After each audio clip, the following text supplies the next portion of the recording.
Soil resources. Part 1. This part 1 covers soil, constituent of soil, classification and the types of soil with their respective characteristics. Soil. Soil is the upper layer of the earth in which plants grow.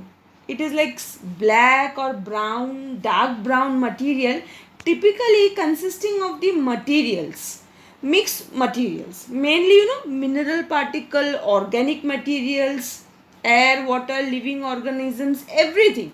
Basically the loose mixture of soil rock particles. It is the organic matter that covers much of the world's land surface, supports all forest, grassland and crops. Basically, it is this soil on which vegetation, agriculture is done, which is the main source where we derive our food. And this soil depends upon temperature, running water, wind. These are the factors which contribute towards the making of soil. So soil, what are the constituents? Soil are derived from parent rock material through a process of breakup or wear and tear. Second, decomposed vegetal and animal remains referred to as humus is an important constituent of soil and adds to the fertility of the soil.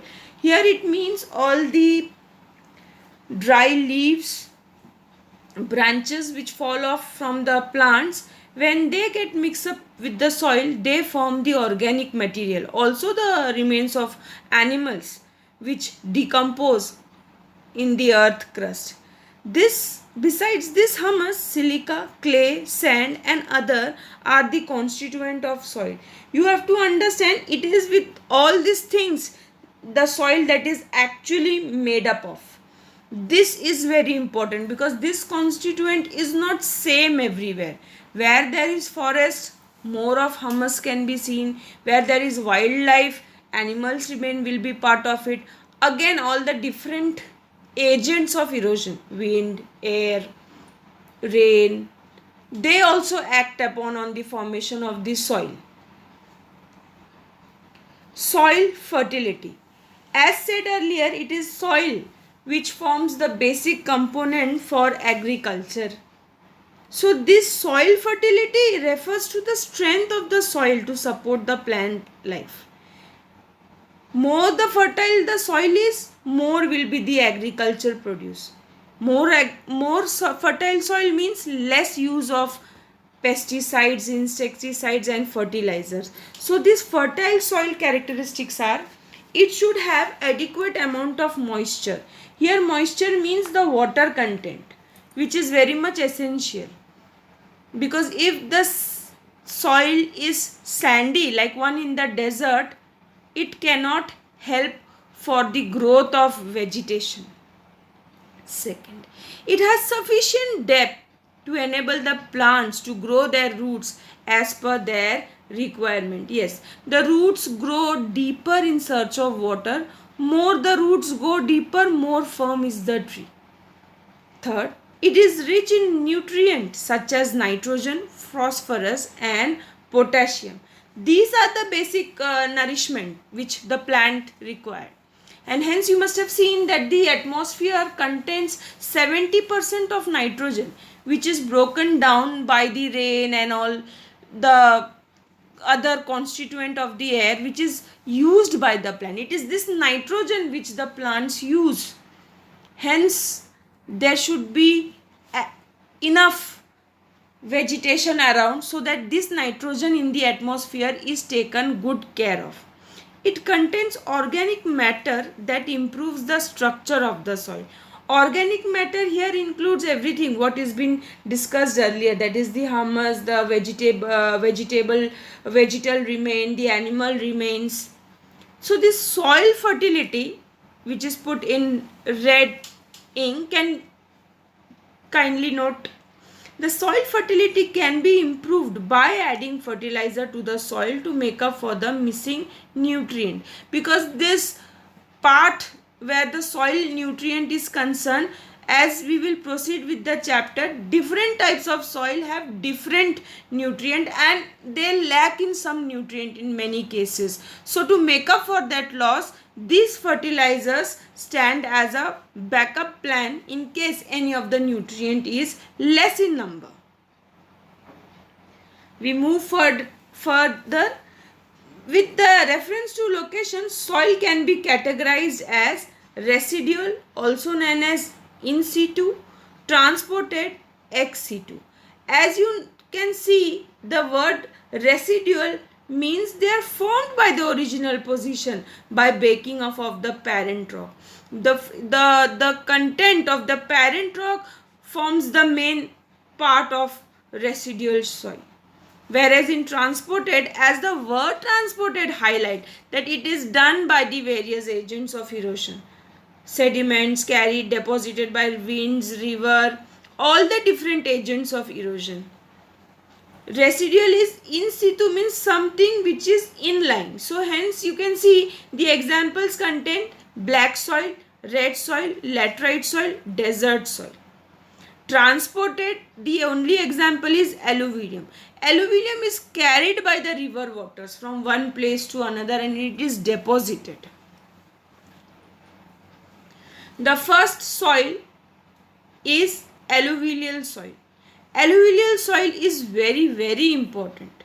It is the soil which forms or which is the main reason for agricultural productivity. First, these soils are formed by the sediments brought down by the river. Yes, these sediments are brought down by the river. The river deposits very fine particles of soil. This is known as alluvial soil. Alluvial soil is also known as riverine soil. The reason is all the major civilizations, if you see, Indus Valley civilization, Mesopotamian civilization, Hong Ho civilization, these all civilizations are near famous rivers. The soil, which is a mixture of sand, clay, silt, which is also known as loam, is brought down by the river. These river basins are very important. Hence, all the major cities of the world are based near rivers. Basically, they are predominant in coastal plains, deltas of Mahanadi, Godavari, Krishna, Kaveri, all big rivers. You name it, you can see. Nile is a river famous for its soil. Hong Ho, river Ganges, Brahmaputra delta. So alluvial soil, the main soil which is the base for all the agricultural productivity. This alluvial soil is further divided into inland alluvium, deltic alluvium, coastal alluvium. As the word says, inland alluvium means found in the plains of Indus, Ganga and Brahmaputra river. Inland, within the land, within the river which flows within the states. Deltic, these are found in the deltas of Ganga and Brahmaputra, Mahanadi, Godavari, Krishna, Kaveri, where deltas are formed, where the rivers, sea, meet the ocean. Deltic, forming deltas. Coastal, coastal is found in the coastal strip of peninsular India, that is the peninsular part of the India, one third of the part which is covered, mostly found in the plains of Gujarat. There are further two types of alluvial soil, Bangar soil, Khaddar soil. Bangar is the old alluvial soil known as Bangar, occupies the largest part of northern plains. It is the old alluvial soil, it is the rich deposited which is formed over the years. Opposite to Bangar is Khaddar, that is in the areas of northern plain that lies below the flood levels, is made up of Khaddar. Basically, Khaddar is younger alluvial soil as it is formed by the fresh deposit of the flood waters every year. Bangar is above the flood levels, present in terrace-like structure. Bangar is full of kankars. You can also say it small stones like. Khaddar is form of fine slate and clay. Bangar is not very fertile. Khaddar is very fertile and ideal for intensive cultivation. This Khaddar is more fertile than Bangar as new layers are deposited year after year during monsoon flood. Crops can be grown on old alluvial soil but by using manure. However, these two form the largest and most important group because they contribute a larger share to the agricultural wealth of India. Khaddar is more fertile as new layers are deposited year after year during monsoon flood. So, what are the characteristics of alluvial soil? Students, here you should take a note. Physical and chemical characteristics are mentioned separately as it is asked separately many a times. Physical characteristics, something that can be seen physically. It is light, porous and easily tillable. Yes, agriculture seems very easy in alluvial soil. Chemical characteristics, which are the part which the chemicals by which it is formed or the chemicals that are present in the soil. Yes, alluvial soil is fertile soil as it is rich in mineral, especially potash and lime. It is deficient in nitrogen and humus except the alluviums of Ganga Delta region which is rich in humus. Soil in drier areas are more alkaline. Where there is less of water, fresh water won't be added, hence fresh soil won't be added. Crops, large variety of rabi and kharif crops, rice, wheat, sugarcane, cotton, gram, oil seed. Here oil seed means groundnut, then sunflower seed, all the seeds from the plants and vegetation from where oil can be derived. Mustard, jute in Ganga Brahmaputra Delta. These are the crops that can be grown in alluvial soil. The next soil is black soil. As the name suggests, yes, it is black in color, also known as Reger soil or black cotton soil. Black cotton soil as it is suitable for cotton cultivation. This soil is also known as residual soil because it can be found on the place of the origin of the underlying rock. Basically, you must have known about igneous rock. Two types of igneous rock, intrusive and extrusive. Near this extrusive igneous rock, the molten lava which comes out and solidifies over a year, that forms the layer of black soil. Hence it is black in color and very good for cotton cultivation. Also known as lava soil. Characteristics: physical, fine textured and clay in nature. In any season, it has moisture stored in its subsoil. Yes, it is got high quantities of lime, iron, magnesium, but generally they have a poor percentage of phosphorus, nitrogen and organic matter. That is the chemical characteristics. It is black in color, formed by weathered lava rocks. The soil is very fertile in most of the place. More suitable for cultivation of cotton, as I said earlier, sugarcane, wheat.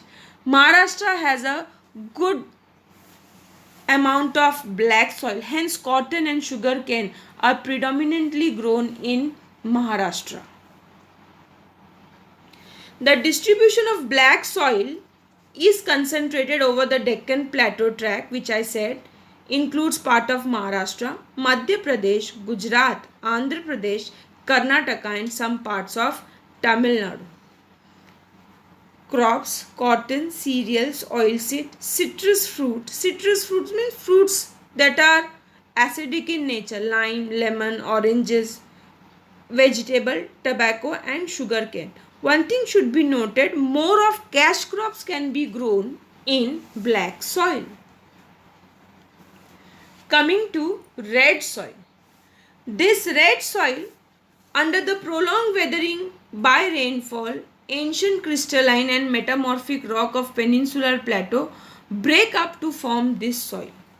They differ from place to place on the basis of parental rock material and climatic condition. They are red in color because of the large amount of iron oxide. At several places, the color slightly changes and they appear brown, grey or yellow due to hydrated form. But red soil is the second largest soil group in India and found mostly in the peninsular India of Tamil Nadu. Crops that can be grown: vegetable, rice, ragi, tobacco, groundnut, potatoes. Characteristics. Physical: it is loose and aerated. It is porous and has high percentage of iron oxide, which gives its name the red soil, because the name red soil is derived because of the percentage of iron oxide present in it. Chemical: it is generally shallow. It has pH value ranges from 6.6 to 8 point. It is poor in nitrogen, phosphorus, potassium and organic matter. Distribution: Tamil Nadu, Karnataka, Andhra Pradesh, Southeast Maharashtra. Laterite soil. These soil are formed as a result of atmospheric weathering of rocks under the condition of high rainfall, temperature with an alternate wet and dry period. That means place which have high rainfall at the same time long spell of dry period, their laterite soil can be seen. Basically, they are the residual soil formed by leaching due to tropical rain. Because it is leaching is a process in which nutrients get percolated down below the soil due to heavy rainfall, thus leaving the soil topsoil infertile. Due to heavy rain, many times lime, silica are leached away and the aluminum compounds are left behind. The humus content of the soil is also removed. Two types of laterite soil: upland, lowland. As the name upland suggests, they are formed over hill and upland are called as upland laterite. Lowland on the other side, these are the soil transported by stream towards the lowland and are known as lower laterite soil. Distribution: covers the higher areas of highland areas of peninsular plateau, patches in Madhya Pradesh, Odisha, Maharashtra, West Bengal, Andhra Pradesh. Crops: Tacopia, cashew nut. With manure you can grow ragi, rice, sugarcane, tea, rubber and coffee. Characteristics: physical characteristics: it is of a porous texture, soft and friable. It is red due to the presence of iron oxide, which is formed by leaching, as said earlier. It does not retain moisture and hence it is not fertile. Hence many a time manure should be used for a better production. Chemical characteristics: it is porous soil and silica is removed by chemical action. It is poor in lime, magnesium and deficient in nitrogen. It is acidic in nature as alkalis are leached. Mostly they are used for the building purposes. Thank you, and the part second will cover soil erosion.